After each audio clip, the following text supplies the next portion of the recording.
For this last panel, we're joined by 5 wonderful speakers. The Honorable Wallace B. Jefferson was appointed to the Supreme Court of Texas in 2001 and was named Chief Justice in 2004, serving in that role until 2013. He was the first African-American justice on the court. Currently, he's a partner at Alexander Dubose and Jefferson and sits on the State Court Report Board. Maureen O'Connor became the first female Chief Justice of the Ohio Supreme Court in 2011, serving in that role until 2022. Currently, she's spearheading the campaign Citizens, Not Politicians, a constitutional amendment to reform redistricting in Ohio slated for the 2024 ballot. Professor Michael Kang is the class of 1940 professor of law at Northwestern Pritzker School of Law. He's a law professor who's a nationally recognized expert on judicial elections and campaign finance. Doug Keith is senior counsel in the judiciary program at the Brennan Center for Justice. He's an expert on state constitutional law, judicial selection, spending in state Supreme Court elections, and efforts by legislatures to politically capture state judiciary. Robinson Woodward-Burns is associate professor at Howard University, a political science professor who focuses on constitutionalism, federalism, and voting rights. He's written about the history of state constitutional revisions and is currently working on a book about constitutional hardball. And I'm Meryl Chertoff, Executive Director of the Georgetown Project on State and Local Government Policy and Law, an adjunct professor teaching about state and local government at Georgetown, also formerly director of the Sandra Day O'Connor Project on the state of the judiciary. Chief Justice Jefferson will remember when we both worked with Justice Sandra Day O'Connor, the other Justice O'Connor. She was sometimes asked which Supreme Court opinion she regretted joining. Her answer was Minnesota Republican Party against White, a case in which the Supreme Court sided with a candidate for state judicial office in a case challenging the canon of judicial ethics in Minnesota that prevented candidates for judge from offering opinions on political issues in the run-up to elections. The canon was intended to shield judicial candidates from litmus test polling by interest groups. When the canon was struck down by the Supreme Court on First Amendment grounds, it became one in a line of cases, along with Citizens United, that led to a tsunami of money into state judicial races, a development that some of our panelists today will no doubt have opinions on. This leads to 3 challenges. Who are the judges? How free are they to judge? And who gets the last word in the branches of government? One of the things we heard about yesterday was culture. And formerly, there was, in general, a culture of respect for courts, a culture of respect for the separation of powers, and that has eroded. There's been a backlash in legislatures against state constitutionalism.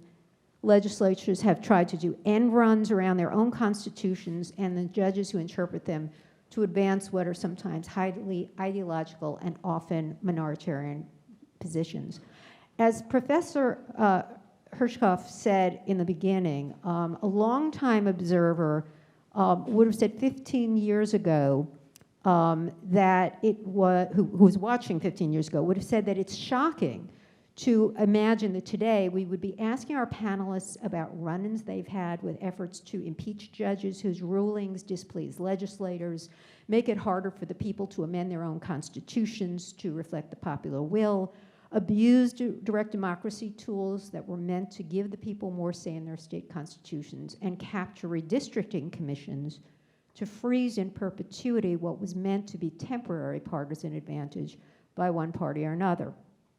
To that end, we'll frame some of this with some of the basics of state judicial selection and money in state judicial races, then ask some questions on theory to the academics on our panel, and move on to show the real-world impact with our 2 former jurists. If you have questions, please provide them either on cards or via text, and we'll take them at the end. And I want to start with Doug Keith at the Brennan Center. Doug, the U.S. is the only country in the world that elects judges. 39 states elect at least some of their judges. What changes have you seen in judicial elections over the past decade, and how have efforts to take partisanship out of judicial elections and bolster confidence in the legitimacy of state courts succeeded or failed?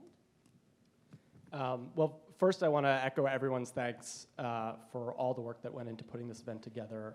It has been such a tremendous 2 days. We're so grateful to have you all here. Judicial elections have been a bit of the elephant in the room the last 2 days, I think, although some people have gestured at the elephant. But I think it's worth thinking about where they came from and how far they have strayed from that. So most generally, state judicial elections, at least at the high court level, were adopted in pursuit of separation of powers or judicial independence more generally. The idea was that systems in which governors and legislators were appointing judges led to systems in which judges were too close to the political actors in the state and just generally too enmeshed in the state's politics. Judicial elections, at least in some states, as you have heard, have really come quite far from that. Fast forward, and the last few decades, judicial elections have generally been pretty sleepy affairs. They didn't get a ton of attention or money. And then starting in the 2000s and the 2010s, business interests in states and partisans and ideological interests started to pay increasing attention to how important these courts were, either for their financial bottom lines or for their policy goals. In fact, the leading group in spending in state Supreme Court elections nationally, the Republican State Leadership Committee's Judicial Fairness Initiative, they were pretty explicit when they started their group back in 2010, 2012, and they said that they had success electing governors and legislators and attorneys general across the country, but those folks were having their policies run into a brick wall in state courts, and the goal was to have that stop happening.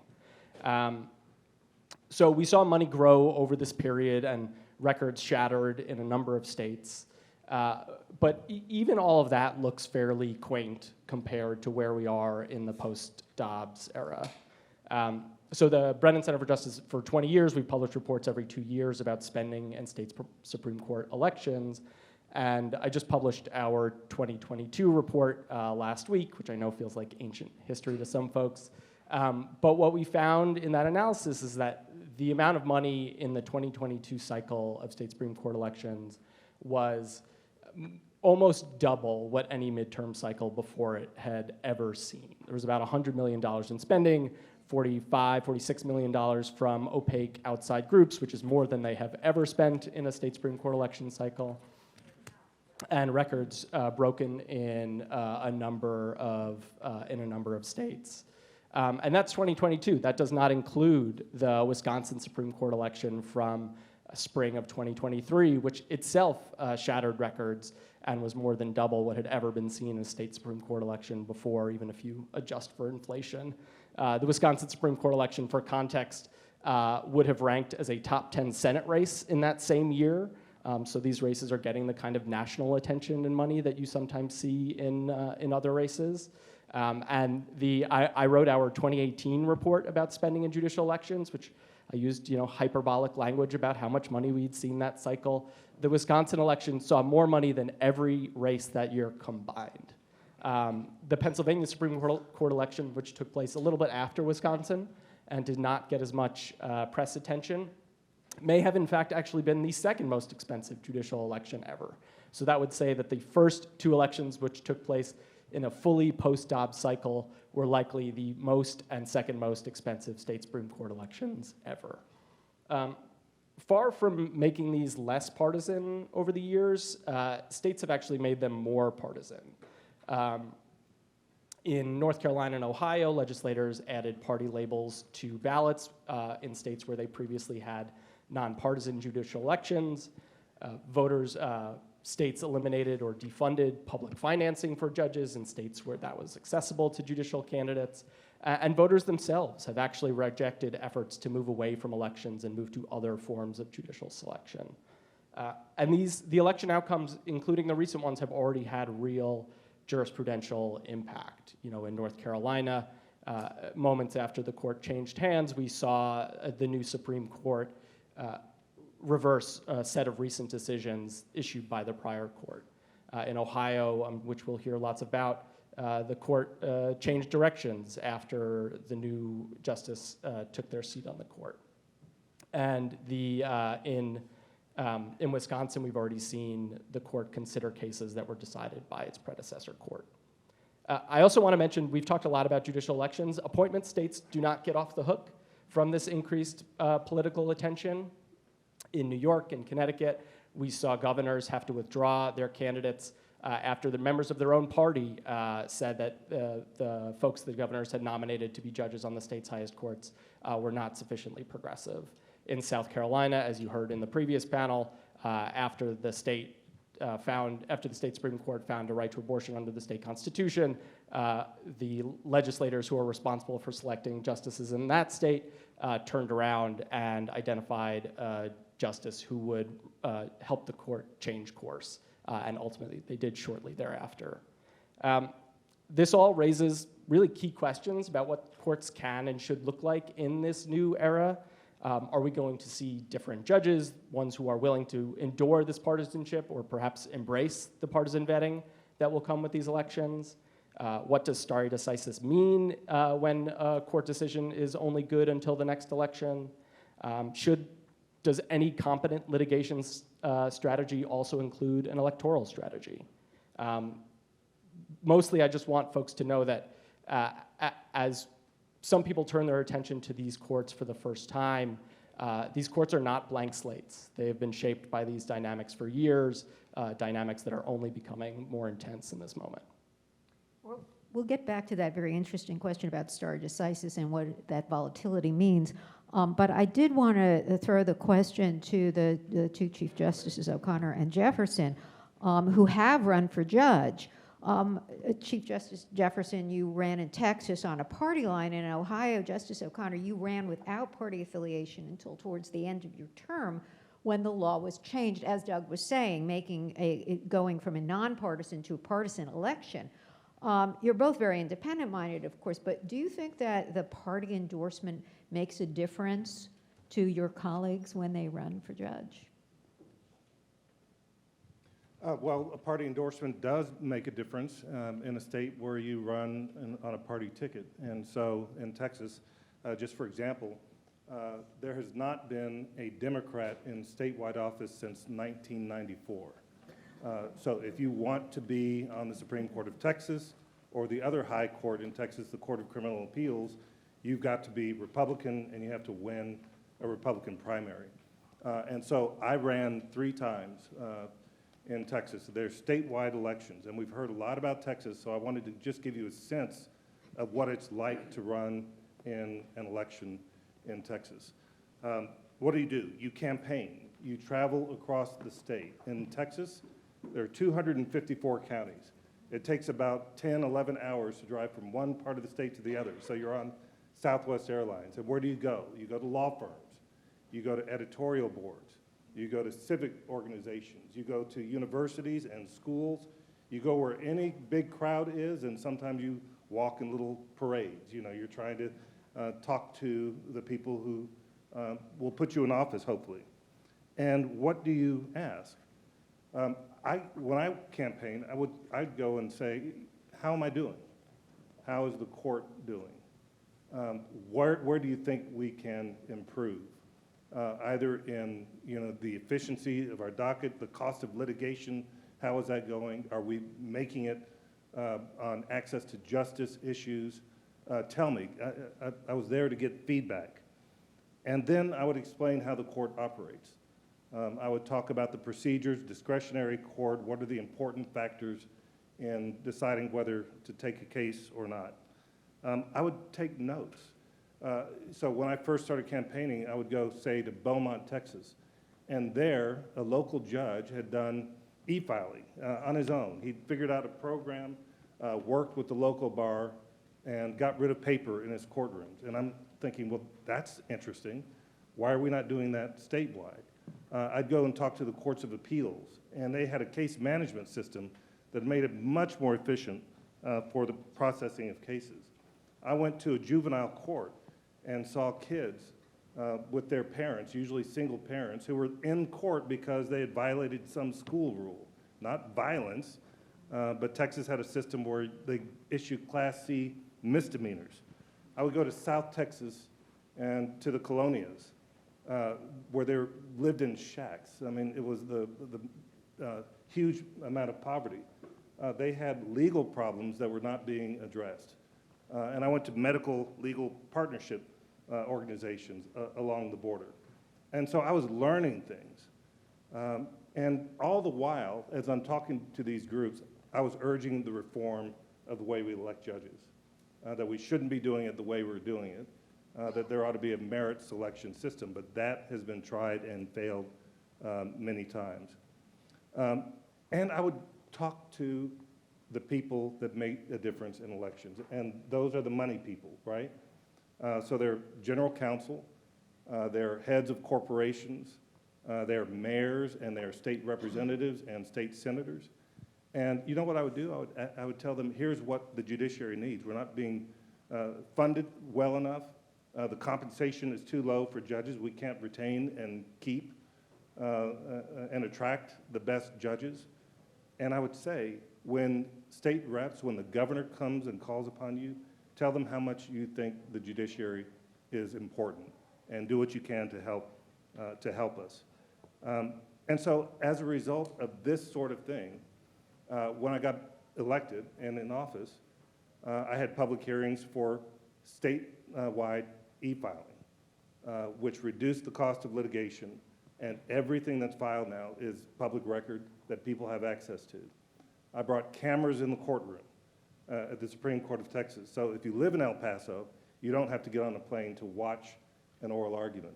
I put all the briefs online. I worked with the Judicial Council to lobby the legislature to stop the insane idea of issuing Class C misdemeanor tickets to these kids. And they're mostly black and brown kids who are being expelled and suspended from school because they wore their hat backwards or they yelled at a teacher. So what I'm saying is, the electing judges, it's a horrible idea, but the other part of it is, you get out there, you get criticized, you hear the criticism, and if it's valid, if I thought it was valid, I would try to address it and make it better. You would see around the state judiciary, courts and judges doing it right, and you could incorporate that statewide.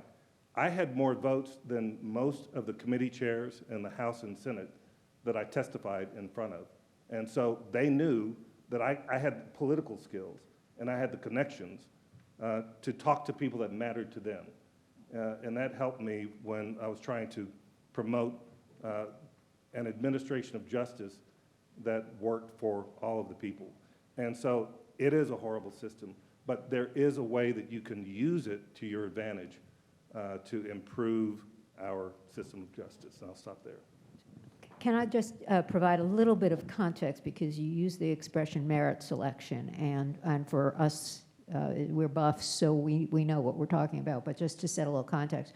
So 3 ways that state judges can get elected, more or less on the federal system style, which is a nomination process and then Senate confirmation. Second way, partisan elections. And then the third way is what's called retention election, merit selection, or sometimes called the Missouri plan, which is where there's the judge is selected from a panel by the governor and then submits to a retention election after a period of time. So three different styles of doing it, and that's what Justice Jefferson was alluding to. Justice O'Connor, you've also run for judge. Yes, I have. I also ran for lieutenant governor when I was lieutenant governor before I was on the court. And then prior to that, running for judge in the county where I lived originally. I was both a common pleas court judge, which is an elected position, and I was also the county prosecuting attorney, which is an elected position. So I've had a lot of election experience, both partisan and judicial, which is technically, when I was running, nonpartisan. Now, in Ohio, They just recently, and it took effect last election in '22, they put labels, R or D, on the ballot where they were not there before. And so I had always run for a judicial election without a partisan label, which I think if you're going to have elections, that is the preferred way to do it. In our state, in 2020, I think it was, 2018 or 2020, some Republican judges lost, both in the appellate and on the Supreme Court. And that angered some of the legislators who were also Republican, as you can imagine. And I had a conversation with one, and he was telling me how they're going to put, they're going to pass a law and they're going to put, the partisanship labels on the judiciary. And I said, well, why are you doing this? And to quote, we lost a lot of goddamn good judges, and we're going to do something about it. I said, isn't that democracy? I mean, what do you mean you're going to do something about it? Well, they did do something about it, and they put, party labels on. And I think in Ohio, that makes a difference, and it did make a difference. And the dynamics of electing judges in Ohio, we have the rural counties, and then we have the cities. We have Cleveland, Columbus, and Cincinnati. And those three C's, as they call them, have put Democratic candidates for a judge in office consistently. It's very difficult, for example, in Cuyahoga County, where Cleveland is, if you are a Republican, even once you are appointed by the governor, and then you run for the seat, which you have to do in the next general election, even without a party label. Previously, the Republican, it was extremely difficult to retain a seat, just because in Cuyahoga County and Columbus and Cincinnati, it's the, they take the party ballot into the polling place and will use that as their guide. For the most part, people don't know who they're voting for in the judiciary. It's a name game, and that historically has been true. There's a very large voter drop-off when it came to electing judges. If you looked at the drop-off in some counties, it was 50% of a drop-off. Because, and you ask I would ask people why they didn't vote for judges, and it said, well, we don't know enough about them. And so we don't vote for them, and that's all there is to it. Now, keep in mind that on two separate occasions in Ohio, the people were asked to change the system of selection for the judiciary and go to a retention system. And these elections that would put to the people of Ohio were done exactly 50 years apart. And that with the same result, 2-1, they want to retain their ability to vote for judges. All judges, from municipal court, common pleas, or appellate level, and the Supreme Court. They wanted to retain, even though there was a huge voter drop-off. It didn't make a whole lot of sense, but retention elections will not come to Ohio in the near future, I trust. So you have to run for office. You cannot run as an independent and be elected statewide in Ohio for the judiciary. It's just, you need the support of a party. You need what a party can do for a candidate financially, and also with the endorsement process. And that's really important when you're running statewide, or when you're running in multiple counties for an appellate district, or even in your own county for your common pleas courts. It matters, but I don't want to say that because you're endorsed by a political party, whether it be a Republican endorsement or a Democratic endorsement, that you are promising anything to the party. Now, people may perceive and party leaders may perceive that you're taking their endorsement, so, you're going to be a good Republican judge or justice or chief justice, or you're going to be, a good Democrat on, the same courts. But it's been my experience that judges do not feel that they have to vote on cases a certain way because there's a Republican way to decide it and a Democratic way to. It's the merits. It truly is the merits, and I would say that without reservation, the majority of the judges do decide cases based on the law, based on the facts, and based on their oath of office. Now, having said that, again, I did the same thing, going around the entire state campaigning. I was lieutenant governor.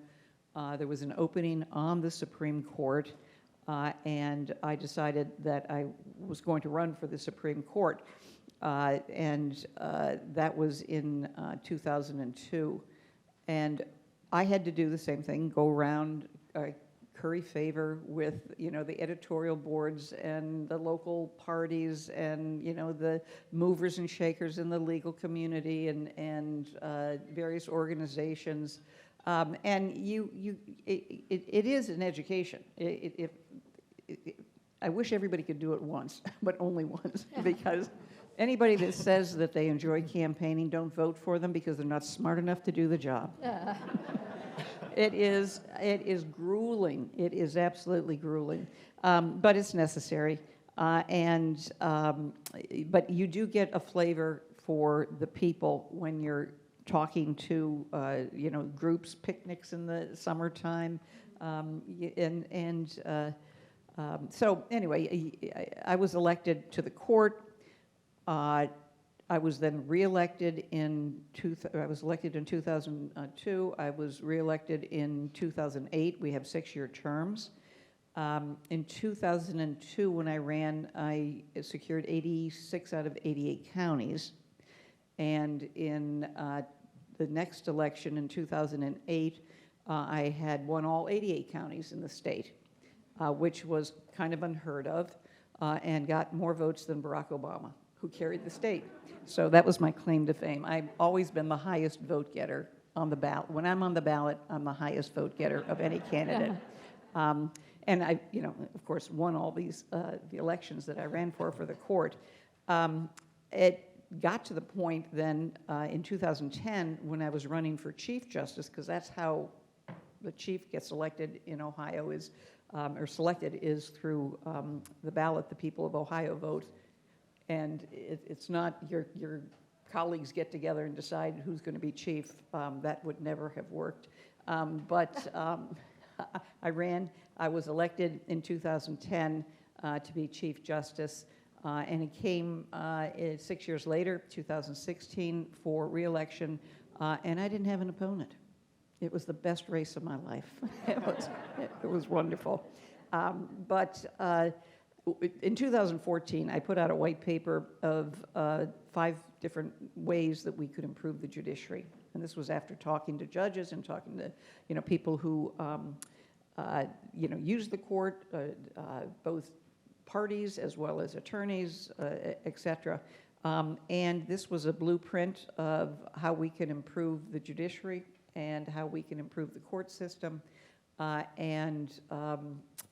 It was dead on arrival with the legislature. So the improvements that I wanted to see never took place. But, you don't get to be Chief Justice and be a leader in the state without making improvements to the system, because that's basically why you're elected to be Chief Justice, to take a look at the system and to make improvements, and we did that. I'm very proud of the record that I established as Chief Justice. And we are age limited, and that's why I'm no longer Chief Justice. You have to quit when you're 39.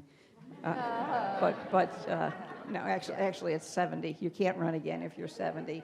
And so I reached the precipice and had to retire from the court. But And there's a little more to the story than that, which we'll come back to, Okay. that you were kind of waited out. But the two judges have made it seem not that much of a horror show as those of us who study the role of money. And I want to move on to Professor Kang, who has just written with a co-author a book on that very topic, the influence of money. And one of the things that has been floating out there is the idea that money somehow has a role in jurisprudence, but it's been hard to pin down exactly how that works. Back in the day that we suggested maybe there was an appearance that judges were being influenced, or there was some kind of correlation. But Professor Kang, in Free to Judge, using data, you showed that it's more than incidental. What did you find? Yeah, thanks, Meryl. So my co-author Joanna Shepard and I have just written a book, Free to Judge. My publisher would be mad if I didn't mention that it's available at an Amazon.com near you. And really, the book caps off like a decade and a half worth of studies, about 10 articles, where we've really studied the relationship between campaign contributions to state Supreme Court justices and the subsequent decisions that they make once on the bench. And we find it's predictive. Money is very predictive of decision making. That relationship is very robust. We've studied it lots of different ways, different types of contributors, political parties, business interest, broad ideological coalitions from the left and from the right. We've looked at different data at different times, different eras. We always find this robust predictive relationship. It's not determinative. Money doesn't decide the cases entirely. Other stuff matters, obviously. Law matters a lot, and we have a nice study on that. Party matters. We have a study on that. Ideology, lots of other things matter, but money matters too. Money does matter. And what the book really focuses on, which our earlier studies had not, is exactly why it matters, what the causal mechanism was. And the truth was, when we did a lot of these earlier studies, we thought it doesn't really matter exactly what the causal mechanism is. The money is helping produce judicial decisions in favor of the contributors. So the money is kind of getting what it wants, and we weren't too concerned about exactly how that happened. But there are kind of two major theories about why the money matters, and they're a little different. One is a selection story, which is that, say there's pro-business donors. Well, they're going to give money to candidates that they think are pro-business. Money helps them get elected. And once they're on the bench, it's not surprising when they have pro-business decisions. So the money is lining up with the decisions, but it's a result of selection. And people think that might be troubling because the money is really playing a role here, and it's producing decision-making toward a certain set of interests. But people were more worried about a second kind of causal mechanism, which is a biasing story. And that story is that judges, whether it's consciously or unconscious, they realize that to keep their jobs, they have to get reelected at some point in election systems. And so they may skew their decisions toward the interests of their past contributors because they know they're going to need support in the future, and the most likely sources of that support are people who have given them money in the past. So that's a biasing story, and it's a little different, and I think most people thought that's a little bit more worrisome. Now, methodologically, it turns out it's hard to sort between those two stories, right? Because in both of those, if you look at the money and the decision-making, they tell the same story. They should line up, right? It's going to be the same result. And so to kind of figure out or tease out what's going on, you kind of find a set of judges who are just like all the other elected judges, but they're no longer able to run for re-election, right? And what we did was look at mandatory retired judges. So there are a set of judges that are lame ducks. They're past mandatory retirement age, but they're still on the bench and they can make decisions, right? And so they're just like other judges. They were elected in the same way. They had to raise money in the same way. But now, re-election's off the table. And so biasing can't make sense for them because they don't have this re-election influence on them. And what we can do is compare those lame duck judges with all the other judges and see what the difference is. And the difference ought to tell us about what role re-election is playing in terms of influencing judicial decision-making.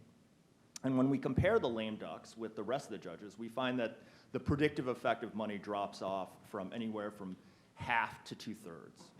So what that suggests to us is re-election matters, that it is producing an effect here on judicial decision-making. And when judges don't have to worry about re-election anymore, it really frees them up to decide the way they want.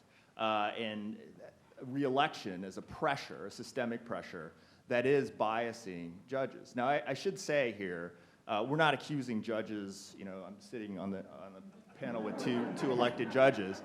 We're not accusing judges of being corrupt or consciously biased or anything like that. We don't have contempt power anymore, so you can go ahead. I'm really glad for that. It's a systemic pressure, right? And just like any sort of elected official, they have incentives, and those incentives matter. And so it might not be that they're thinking about this and changing the way they're deciding cases in a conscious way, but it's this crocodile in the bathtub, right? It affects their behavior, even if it does so in subtle ways. And so the point of the book was to kind of figure out what the role of re-election does and whether it biases judicial decisions. And what we find in our data is we think it does. So you've also written about criminal sentencing, and it brings to mind one of the prior panels, and you have talked about how coming up close to election may affect criminal sentencing, how hit ads can affect criminal sentencing. You want to talk a little bit about that? If this was my classroom, this is where I would start to play one of the ads from Wisconsin or Michigan. So we'll have to rely on you to recapitulate a little bit. Yeah. So we have a different set of studies that look at the role of TV ads, and then the second study looked at attack ads. Ads that go negative on state Supreme Court candidates. And what we're interested in is whether the intensity of state Supreme Court elections in a state really affects the way that the state Supreme Court justices subsequently decide cases. The idea being, as intensity goes up, as there's more attack ads, there's more ads generally, re-election becomes less certain. And judges who want to get reelected think about that a little bit more. And it may affect their decisions. And what we find is that as ads and attack ads go up in a state, in the state Supreme Court elections in a state, they get more conservative on criminal appeals.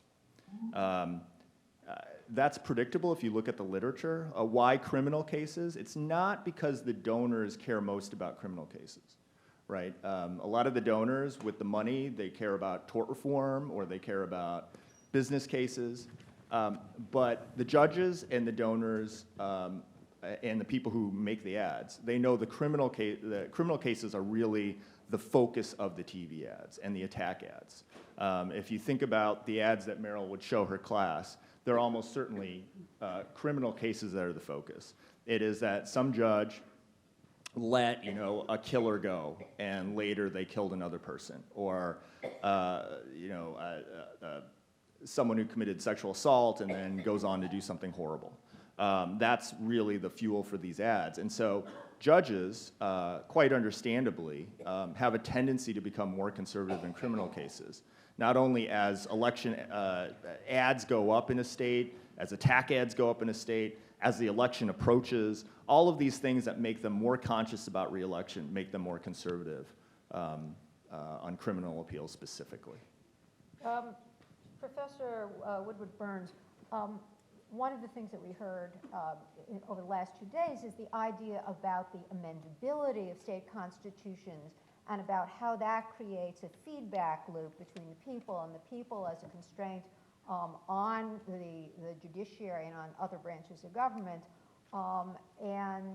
You have written about the amendments to Constitution, the amendability, as an attractive feature, but also you are not that optimistic about the amendment process. Why is that? Sure. And I'd like to just start by stating how happy I am to see a full room on state constitutionalism. Only 52% of Americans think state constitutions exist.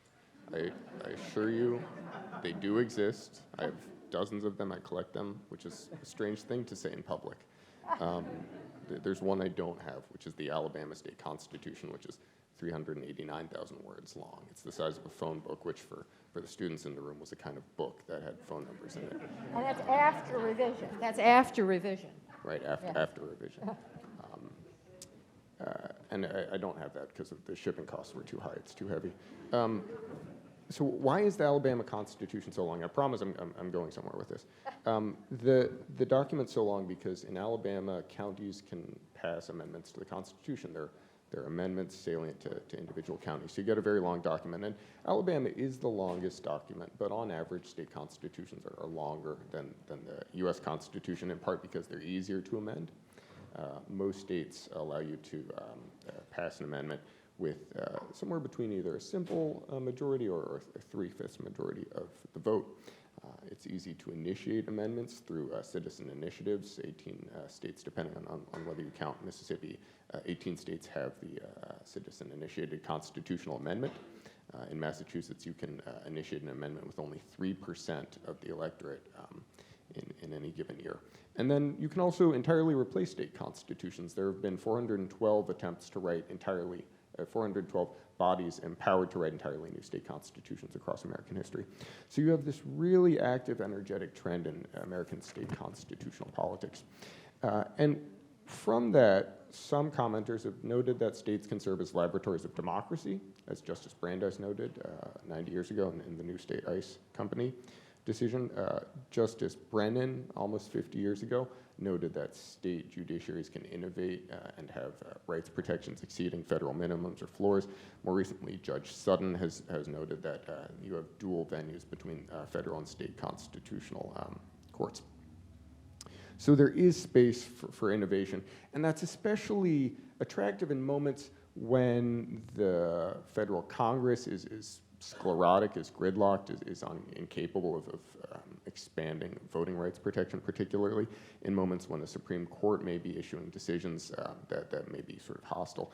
It's tempting to look to the Supreme Court, to the state constitutions, and I think that usually works. So what I'll do is I'll briefly tell 3 stories, 2 stories in which it worked, 2 stories from American history, and then I'll say why it may not be working in the current era anymore. Again, there's this idea that if you're blocked at the federal level, you can push your reforms through the states. And that's largely what I tried to test, and what I did find in my first book, Hidden Laws, was that state constitutions serve as a venue for resolving fundamental national controversies. So I'll tell a story about the fight for the female franchise. That'll be the first story. And I want to reiterate, or I want to emphasize that the female franchise was won at the state level through state constitutional amendments before it was won as a national amendment. So there was an attempt for a national amendment. In 1866, Elizabeth Cady Stanton, Susan B. Anthony, Frederick Douglass, they formed the American Equal Rights Association to petition for the franchise for women and for black people in the United States. And what happens is Congress passes the 14th Amendment, which in Section 2 penalizes states that disenfranchise men on the basis of race, the first mention specifically of gender related to the franchise there, which is a setback for suffragists. And then in the 15th Amendment, you get prohibition on race-based disenfranchisement that does not include sex. So there are these petitions to Congress through the 1860s, 1870s for a female franchise amendment. In 1875, in the Minor versus Happersett case, the Supreme Court says that the federal Constitution does not include a positive affirmation of the right to vote, striking down an attempt to enfranchise women. And so you have a court that's largely hostile, just like Congress is hostile to extending the right to vote to prohibit gender-based disenfranchisement. And so suffragists start looking to the states, and that's where actually the first victories happen. You get Wyoming grants the full franchise in 1890, Colorado in 1893. A few states grant partial franchise to women in school board elections or municipal elections. In 1893, suffragists combined forces into the National Women's Suffrage Association to really push this state-by-state strategy. And they get big wins in California, 1911, Kansas the following year, 1912. And so suddenly it looks like it might be possible to build a national coalition, a majority of states, to push Congress in favor of this long-desired franchise amendment. In 1916, the head of the National American Woman Suffrage Association, Carrie Chapman Catt, brings together the state-level chiefs in a back room in their Atlantic City convention, and she puts a map on the wall and says, these are the states we need to target to win 3/4 of the states necessary to ratify a suffrage amendment. And I want to point out there's some unexpected consequences to this. They essentially decide to skirt the South. In petitioning Southern legislators, they realize that in the Deep South especially, the Democratic Party has control. They're never going to enfranchise black women. And so the NAWSA decides simply to move away from the South and try to build a coalition without Southern black women. That's one of the kinds of outcomes of the state-by-state strategy. So they decide instead to kind of circumvent the South. And they're largely successful. By 1917, 29 states enfranchise women in some capacity. And members of Congress are aware of this. Supermajorities in both the House and the Senate, members now come from states that support or enfranchise women. And those members of Congress have in their constituency women who would vote them out of office for failing to support an amendment. 55% of electoral college votes come from franchise states. And so finally, at the end of the decade, the 19th Amendment passes largely because states have resolved this question. So the second story I want to tell works similarly, and that's about the poll tax. So in between 1890 and 1902, every ex-Confederate state has a convention in which it writes a new Jim Crow Constitution, and all of them include poll taxes. Now, these poll taxes require that you pay $1 or $2 when you come to the polls, and they are prohibitively expensive, especially for the state's working poor, who in Deep South states are disproportionately black. They are race neutral facially. They don't mention race. And so in 1898, in the Mississippi versus Williams case, the Supreme Court says this doesn't violate the 14th or 15th Amendment. And they proliferate. By 1921, 25 states have a poll tax. The National Committee to Abolish the Poll Tax, the AFL, the CIO, the NAACP, the Southern Committee on Human Welfare, all petition Congress for an anti-poll tax statute, and Congress refuses. It fails in 1938. In 1941, the Supreme Court refuses to hear a case from Texas to overturn the poll tax, and so after that, Franklin Delano Roosevelt tells his Attorney General Francis Biddle that we're not going to have the Department of Justice push poll tax reform. It's a losing cause. Harry S. Truman says the same thing. So you see in the White House and the DOJ, in the Supreme Court and in Congress, a real skepticism that you can actually repeal the poll tax. And so instead, reformers look to the states. The National Committee to Abolish the Poll Tax looks to the states, and you actually get successes there. In 1934, in Louisiana, Huey Long, the state's progressive governor, repeals the poll tax, which is disenfranchising more and more people during the Depression, including some of his white constituents. In 1944, in Georgia, Ellis Arnold, a gubernatorial candidate, pushes to win by expanding the franchise through repealing the poll tax. Tennessee, Arkansas, Georgia, between 1944 and 1946, repeal the poll tax, which disenfranchises black servicemen returning home. By 1953, only 3 states still have the poll tax: Virginia, Arkansas, and Texas. And because they're constitutionally fixed at $1 or $2, you can't change them, inflation has made them dead letter. By 1953, the poll tax is inoperative because of this hard work by unions and special interest groups at the state level to repeal the poll tax. So is that a kind of a horizontal federalism? So it's policy dissemination amongst the states? So where are we now with that? Yeah, so I want to make one small point about that, and then I'll say where we are to wrap. The Supreme Court wouldn't overturn the poll tax for another 13 years. It had been dead letter for over a decade before the Supreme Court actually jumped in and took action, which suggested that at the national level with the poll tax, not a lot of push for reform. I think we're in a different kind of period, though, now, because state legislatures are a lot more sclerotic. So if you look at nationally, the difference between the proportion of votes cast in the average state and the proportion of state legislative seats won, on average, if you look at states nationally, the Republican Party wins 4.6% more state legislative seats than voters give them. That's a result of gerrymandering, that's a result of malapportionment, stuff I can talk about, and also a little bit of vote suppression. This kind of state legislative entrenchment means that state legislators are less dependent on the voters to hold their seats. Incumbents are very safely entrenched. This is kind of the third point. Because of that state legislative entrenchment, the entrenchment of state legislative incumbents, we see the rate of amendment declining over time. The rate of state constitutional replacement has wholly flatlined. There hasn't been an entirely new state constitution since Rhode Island in 1986, putting aside Alabama's recent reforms. And so the rate of state constitutional replacement has declined. And because of that, I think the states are now beginning to fail as a venting mechanism. And that gives me some concern. Doug, what about supermajority requirements for amendments?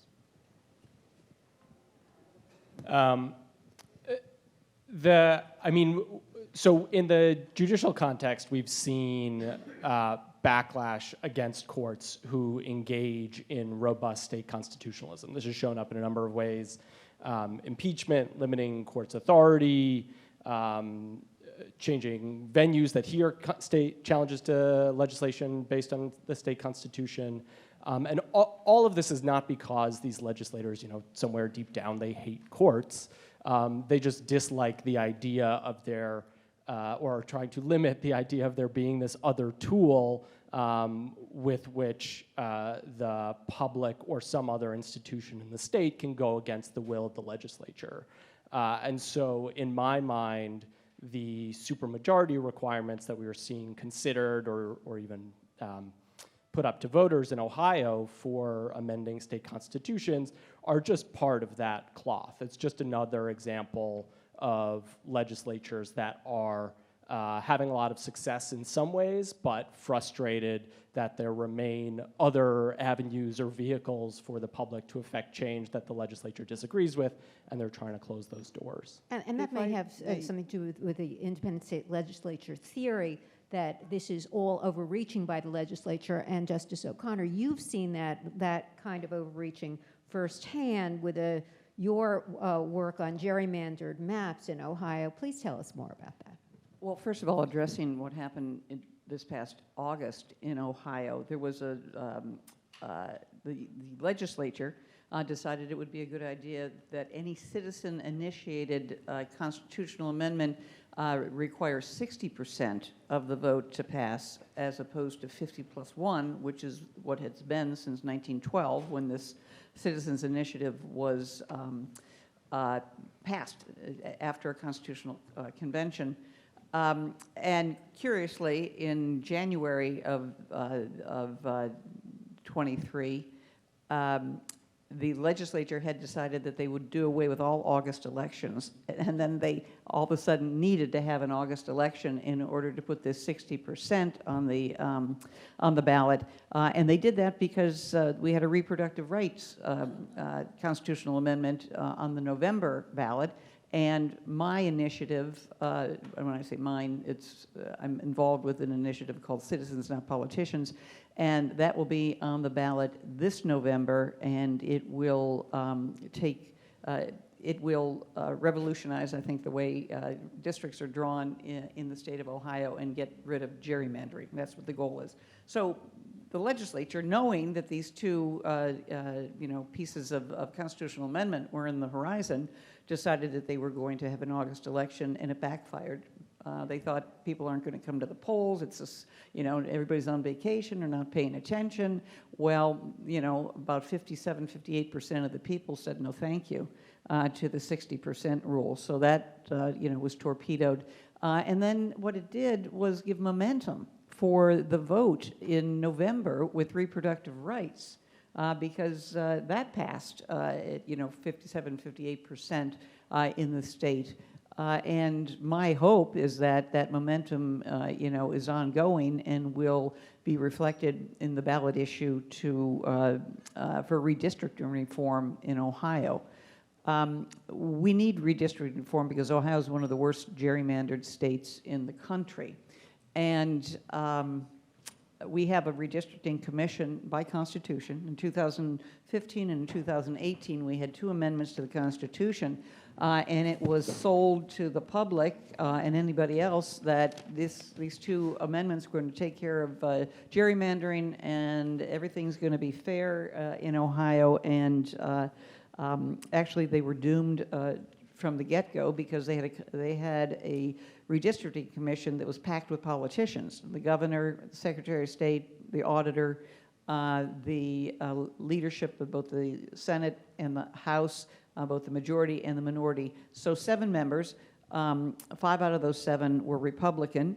The Republicans had control of the House and the Senate, and supermajority is what the goal was, and the districts were being drawn to effectuate and maintain that supermajority. There's a process, the redistricting commission, draws map. They don't themselves draw maps, but they have map drawers, and the Constitution laid all that out. Well, to make a long story short, because I don't want to take too much time on this, there were 5 maps that were presented to the Supreme Court, all of them declared unconstitutional. 2 congressional maps, also unconstitutional. And they were working, well, actually they were on the 4th map, working towards the 5th. There was also a parallel federal case that the Right to Life group filed with the federal courts, and what they were complaining of is that we will be disenfranchised because there will not be a valid map in time for the November election. And so we won't be able to vote. So federal court, you need to step in and you need to fix this for Ohio. So the federal court said in April, okay, if there's not a constitutional map presented to the Supreme Court by May 31st, that Ohio is going to use the 3rd map that was presented to the Supreme Court, then that Supreme Court admittedly declared that unconstitutional, but you have to have a map, so you're going to use the 3rd map. So how incentivized do you think the legislature or the redistricting commission was to give us a constitutional 5th map? Not at all. So make a long story short, we're still operating under unconstitutional maps in Ohio, which perpetuated the gerrymandered districts, which gave the Republican Party a supermajority, which means that they can override any veto of the governor. In fact, to quote the president of the Senate, we can pretty much do whatever we want. You know, isn't that a wonderful sentiment for an elected official? So anyway, there's now citizens, not politicians, and I would be remiss if I did not thank the Brennan Center for their work on the drafting of the constitutional amendment. Yuri Radinsky and Michael Lee spent hours, days working on this, actually months. We started in February and had a finished product, I think, in August. The Common Cause was involved, and the Harvard Election Law Clinic. So we had, Zooms with nothing but brainiacs, is what I would say. And I would be on there, and I would just, it was a beautiful thing to watch happen and to draft this constitutional amendment. We also had an attorney from Ohio, Paul DeMarco, again, donating all their time and effort, and so we came up with a constitutional amendment. They're gathering signatures right now. We need 413,000 valid signatures. They're being gathered. They have to be gathered by July. And it will be on the ballot. I'm confident that the signatures will be gathered and presented, and we won't have any problems in that direction. I think... Sorry. I thought we could bring Justice Jefferson in also as well on this. On the question of these citizen initiatives, Justice Jefferson, Texas doesn't use the citizen initiative to place constitutional amendments on the ballot for the people to decide. And that means the buck stops with your state court. So do you think that has an impact on state constitutionalism, since the courts are in dialogue with the legislature, but there's no democratic check of the people's veto through initiative and referendum?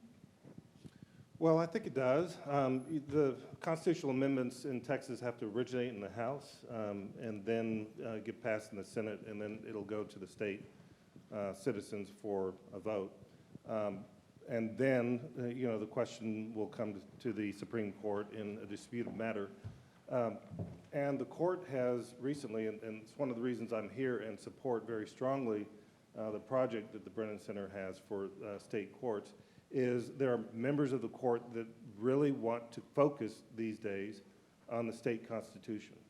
And they want to do it in terms of originalism, going back to the really 1876 Constitution, and determine what the framers meant by the text and terms there. And those are the disputes really that are coming to the court right now. We've had some on jury trial rights. We've had some on gender dysphoria and the statute that disallows medical treatment in that area that was argued just a couple weeks ago that involves the question of the expanse and scope of the state constitution.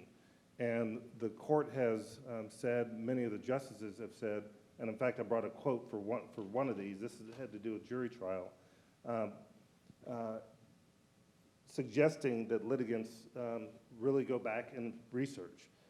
This was on the right to jury trial and a trust modification, kind of a boring area, but the question was, what did the term cause mean in the 1876 Constitution? The Supreme Court, a concurrence with 3 justices, said on remand, the Court of Appeals should study the meaning of the language chosen by the framers and adopters of the Judiciary Articles guarantee in its historical context.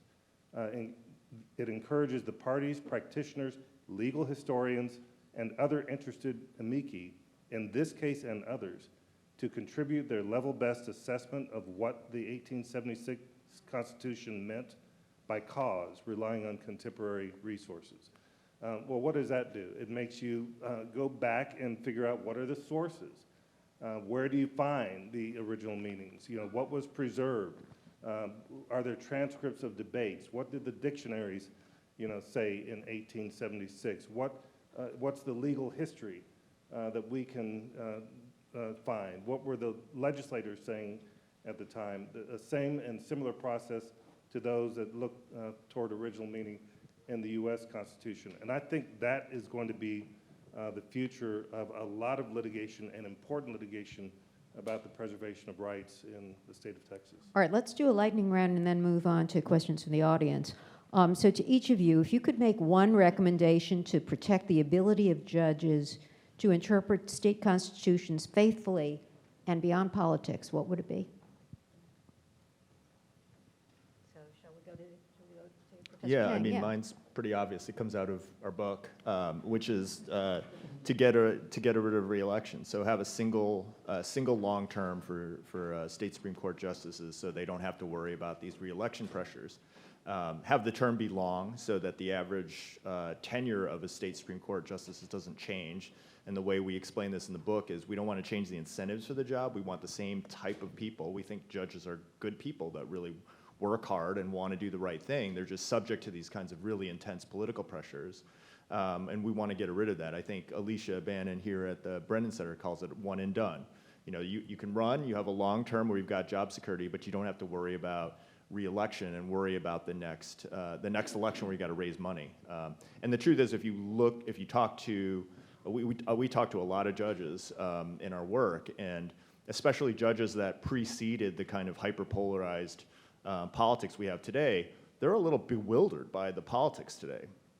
Because what's going on is, in my other job studying election law, really partisanship dominates politics, and that's just spread to state Supreme Court elections. And judges like Marcia Turnus, who actually lost a retention election in Iowa, what she told us was, I wouldn't have done this job at the beginning if it was always like this. Like, this isn't what I signed up for. And we're going to lose people like that because the job now is fundamentally different than it was 25 years ago. Justice O'Connor, one thing? I would agree the one and done is probably the fairest and most effective way to guarantee that judges are free from not just political pressure, but the pressure of having to run again, et cetera. So I would concur in that.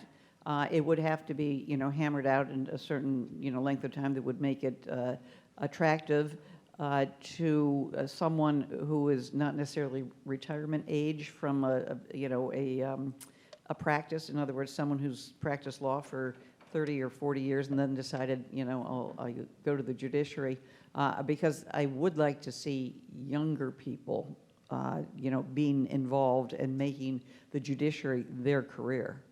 Robinson? I'd like to reiterate the call for a one-and-done system.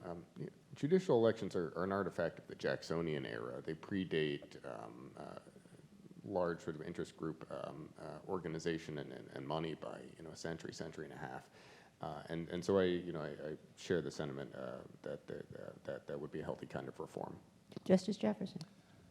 Merit selection with a bipartisan commission that appoints judges and sends a list to the governor and then serve retention elections after that. And I wouldn't mind a long-term retention election to be done. That would be fine with me. But the problem with electing judges is it's not based on merit. It's based on either, in Texas, party affiliation. In many states, your name ID, Jefferson, that was a good name, thanks Mom and Dad. Or the amount of money that you raise, and it makes the public really lack confidence in the impartiality of the court. So I would move to a merit selection system. Doug. I agree with everyone else that we advocate at the Brennan Center for one and done terms and for using a nominating commission to, if you can actually move away from elections, that is well designed and represents voices from across the state to select justices. That is the best way to go in our current moment. But I do want to say that, as someone said before, we have to deal with originalism. I think we have to deal with judicial elections. They are sticky in the states where they are. And to that end, for me, what is crucial is that participants in the justice system understand that everything that comes out of state Supreme Courts today is often shaped in the electoral landscape or is shaped in legislatures that are pushing back and constraining these courts. And so going to court and getting a win is not enough if you're thinking about state courts today. So to use a sports metaphor, if you own the ref, you get to call the game, right? Okay, a couple of questions from the audience, and there were some good ones. Do elections increase diversity on the bench? How can states with other selection methods ensure that people of color get on the bench? That's been an ongoing debate. I'll say that even though we have an election system in Texas, many judges are appointed first to vacancies, and the governors. The most recent governors have been thinking about diversity along those lines. And so it was a Republican governor that appointed me, the first African-American on the court, and I served with another African-American judge and a Hispanic judge. Now, the diversity has since sort of gone away mostly through the, people leaving the bench and the current governor not appointing as diverse a slate. So that's the kind of pressure you have to put if it's an appointment system on the commissions. Jimmy Carter, when he had commissions around the state to look at Article III judges, one of his commands was you look at diversity. And up until Carter, there had been very little diversity, and he exploded the number of women and minorities that served on federal circuits and U.S. district benches. So you've got to look at who's making the appointments and stressing diversity of all kinds. And so that goes to judicial nominating commissions and the way that judicial nominating commissions do their work and who is on those commissions, people who are dedicated to the idea of fostering diversity, right? Yeah. Oh, okay. Other thoughts on that? Yeah, I think there are empirical studies that look at whether elections produce diversity vis-a-vis appointments, and I think the general finding is that elections do produce more diversity, and so you have to weigh that in. And I think part of our judgment about keeping elections is not that elections are the greatest way of doing things. It's there are a lot of different ways of doing things with a lot of different values involved. But elections are really popular, and they're really just not going to go away in the states that have elections. And so you got to think about what's pragmatic and what's an improvement and potentially feasible. And I think Goodwin made the point yesterday. Appointment systems have their own politics, and then the truth is the federal system. I've thought a lot about this. I was on a commission that thought about changing, the U.S. Supreme Court. And one problem that we kept running into when thinking about problems is the nomination process is such a mess. It's not really a good model for states. If you were going to redo the system, it's probably not the federal system that you'd want to mimic. I agree with that. I will just note that I would be remiss if I didn't mention my colleagues published one of those empirical studies about selection systems, And while this is really hard to study because our state Supreme Courts just don't reflect the public that they serve, the finding was that appointment systems, at least in recent years, did seem to more often lead to diversity on the courts than electoral systems did. There are some hypotheses as to why that is, and some of those relate to the money in the elections. Candidates of color in particular potentially were more likely to face attack ads, and in particular this outside money I spoke about, than white candidates.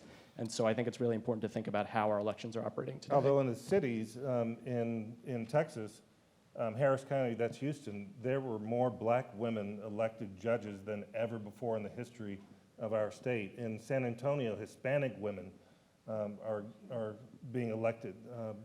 And in Dallas as well, it's more diverse, and that's under a pure partisan election system. There, Democrats are winning.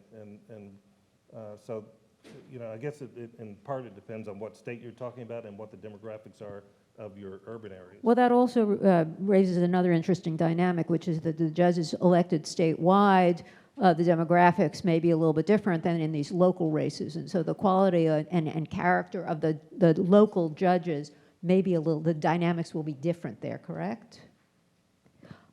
Okay, I think we have time for one or two more. So there are a couple of questions that kind of go together.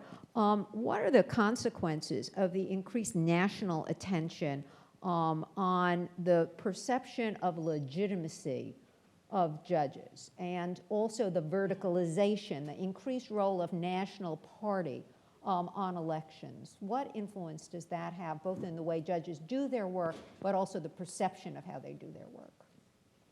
Well, I'd just like to mention that respect and trust in the judiciary in this country is at an all-time low. That's not a surprise. And there is very little distinction in the minds of most Americans between state court judges and federal judges. If you're talking about the Supreme Court, they immediately think of the United States Supreme Court. There's been a lot of attention paid to, Justice Clarence Thomas and disclosures, et cetera. And I don't think anybody disagrees that that's disturbing. When even in the state court, when one judge does something unethical, which happens and is caught, or even criminal, that reflects poorly on the judiciary. But I think one of the biggest threats to the judiciary in this country has been, since 2016, the attacks leveled by the former president.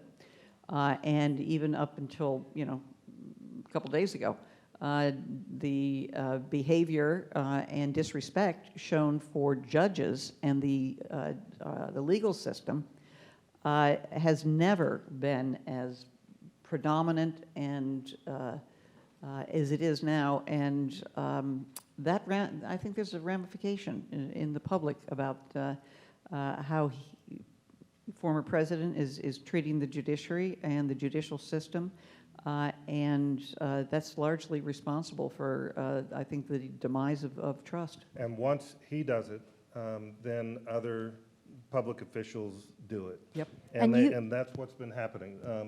And this, I think, is it's the biggest threat to state and federal courts and to our system of justice, because if you don't have an independent judiciary, we can't survive in the way the framers designed our independent three branches of government. I just don't see it working.